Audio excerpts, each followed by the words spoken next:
अस्सलाम वालेकुम स्टूडेंट्स, मेरा नाम है मोइन और आप देख रहे हैं कोड विद मोइन। आज हमारी सीएसएस की क्लास नंबर 8 है, जिसमें आज हमने देखना है टेक्स्ट इन सीएसएस। अच्छा जी, सबसे पहले देखेंगे टेक्स्ट की फॉर्मेटिंग, यानी कि हम अब टेक्स्ट को स्टाइल करने की तरफ जा रहे हैं कि टेक्स्ट को हम स्टाइल किस तरह करते हैं। उसके लिए आपके पास मल्टीपल प्रॉपर्टीज़ हैं: colour, text alignment, decoration, text transform, text spacing. तो ये सारी प्रॉपर्टीज़ आज हम कवर करेंगे, ठीक है। हर एक प्रॉपर्टी का अपना अलग-अलग काम है।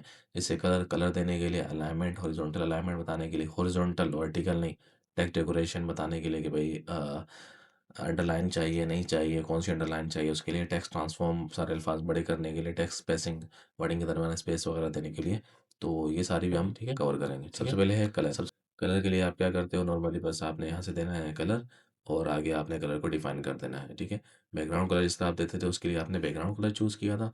अब आपने टेक्स्ट को कलर देना है तो उसके लिए सिंपली आप क्या लिखोगे, कलर और आगे कलर की वैल्यू, ठीक है।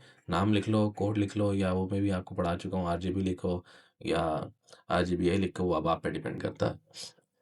उसके बाद है अलाइनमेंट। अलाइनमेंट क्या कि भाई आपका टेक्स्ट कहाँ पर होना चाहिए, लेकिन ये बात याद रखना, ये सिर्फ हॉरिजॉन्टली काम करेगा, वर्टिकली काम ये नहीं करेगा। सिर्फ किस में काम करेगा, ये हॉरिजॉन्टली में काम करेगा, ठीक है। मतलब लेफ्ट टू राइट या राइट टू लेफ्ट काम करेगा, टॉप से बॉटम या बॉटम टू टॉप काम नहीं करेगा।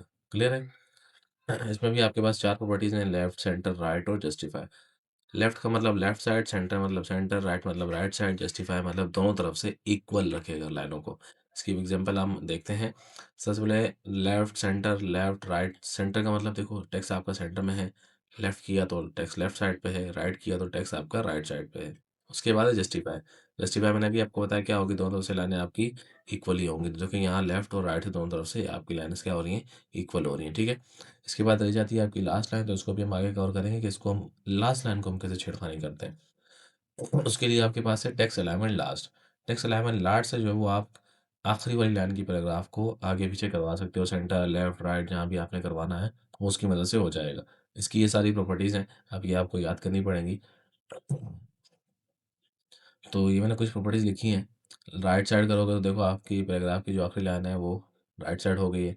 आपने सेंटर लिखा तो सेंटर में हो गई है। आपने जस्टिफाई किया तो देखो जस्टिफाई में अब है हुआ क्या है, आपके पास टेक्स्ट तो सिर्फ थोड़ा सा है ना, लेकिन जस्टिफाई प्रॉपर्टी क्या कर रही है भाई, उसका मतलब यही है कि दोनों तरफ से टेक्स्ट क्या होना चाहिए, बराबर होना चाहिए। अब बीच में स्पेस हो नहीं हो उसका मसला नहीं है। अगर आप तीन वर्ड भी लिखोगे तो वो लेफ्ट और राइट पर एक एक वर्ड लाजमी डालेगी, क्योंकि उसके मुताबिक जस्टिफाई प्रॉपर्टी का यही काम है कि दोनों तरफ से इक्वल दिखना चाहिए। बीच में कितना स्पेस है उससे उसको कोई फ़र्क नहीं पड़ेगा, बस दोनों तरफ से लाइनें क्या होनी चाहिए, इक्वल होनी चाहिए। क्लियर है। उसके बाद है आपके पास टेक्स्ट ड्यूरेशन। अब टेक्स्ट डेकोरेशन में भी अब आपके पास देखें अलग अलग प्रॉपर्टीज़ है कि text decoration line, text decoration colour, text decoration style, text decoration thickness. ये चार प्रॉपर्टीज़ हैं, इन चार का इस्तेमाल करें या फिर आप एक टेक्स्ट डेकोरेशन का इस्तेमाल करें, वो अब आप पे डिपेंड करता है, ठीक है। तो ये मैं अभी आपको ये बता देता हूँ। टेक्स्ट डिस्क्रिप्शन लाइन क्या है भाई, लाइन देने के लिए अंडरलाइन देनी है, ओवरलाइन देनी है, लाइन थ्रू देनी है, क्या देनी है। तो इसकी एग्जांपल देखते हैं कि भाई ये सारी प्रॉपर्टीज़ हैं क्या। तो सबसे पहले है ओवरलाइन, ठीक है। ये रहा टेक्स्ट डेकोरेशन लाइन। ओवरलाइन मतलब कि टेक्स्ट के ऊपर लाइन आ रही है, लाइन थ्रू मतलब कि टेक्स्ट के बीच में से लाइन जा रही है, अंडरलाइन मतलब टेक्स्ट के नीचे लाइन आ रही है। उसके ठीक बाद है। है आपके पास स्टाइल फॉर डेकोरेशन।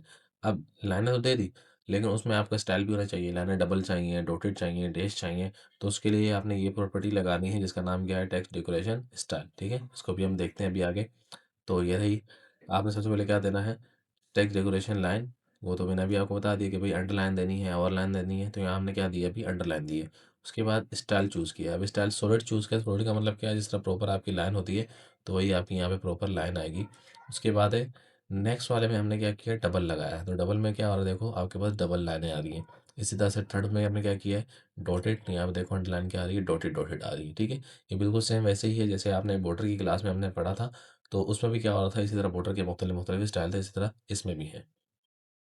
नेक्स्ट है आपके पास टेक्स्ट डेकोरेशन स्टाइल।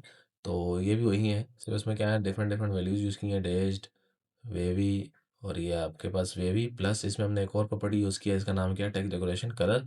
जो कि ये रही, कलर को बता बयान करने के लिए, कौन से कलर को, जो आपकी अंडरलाइन है उसको। उसके ठीक बाद है। है टेक्स्ट ट्रांसफॉर्म। टेक्स्ट ट्रांसफॉर्म क्या है, टेक्स्ट को बड़ा करने के लिए या टेक्स्ट को छोटा करने के लिए इस्तेमाल किया जाता है, ठीक है। तो इसको भी हम देखते हैं आगे। तो ये रही इसकी प्रॉपर्टीज़। तो अगर आपने लिखा है टेक्स्ट ट्रांसफॉर्म अपर केस तो सारे अल्फाज आपके किस में हो जाएंगे, बड़े अल्फाजों में। अगर आपने लिखा है टेक्स्ट ट्रांसफॉर्म लोअर केस तो आपके क्या हो जाएंगे, सारे छोटे अल्फाजों में। टेक्स्ट ट्रांसफॉर्म कैपिटलाइज़ करेंगे तो हर एक वर्ड का जो पहला अल्फ़ाबेट है वो आपका क्या हो जाएगा, बड़ा हो जाएगा। नेक्स्ट है आपके पास टेक्स्ट ट्रांसफॉर्मेशन की आपके पास डिफरेंट डिफरेंट प्रॉपर्टीज़ हैं, जिसको आप ऊपर पढ़ रहे थे टेक्स्ट स्पेसिंग के नाम से।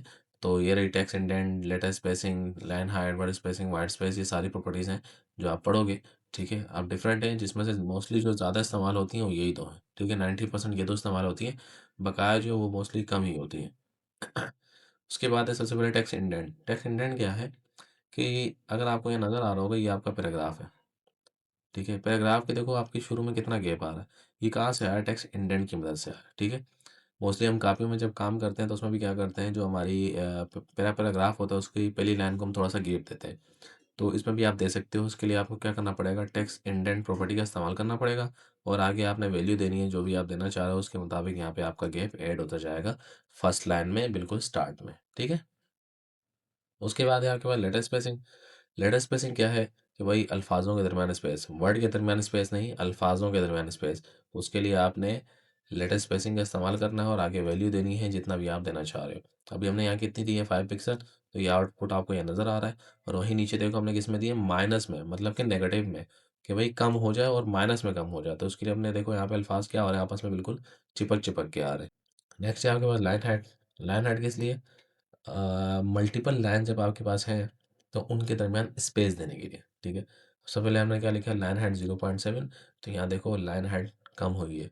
वहीं अगर मैंने लिखी है लाइन हाइट 1.8, तो यहाँ देखो लाइनों के दरमियान स्पेस बढ़ा है। In short form, line height property तब इस्तेमाल की जाती है जब आपने पैराग्राफ्स के या मल्टीपल टेक्स्ट के लाइनों के बीच में स्पेस देना है या गैप देना है।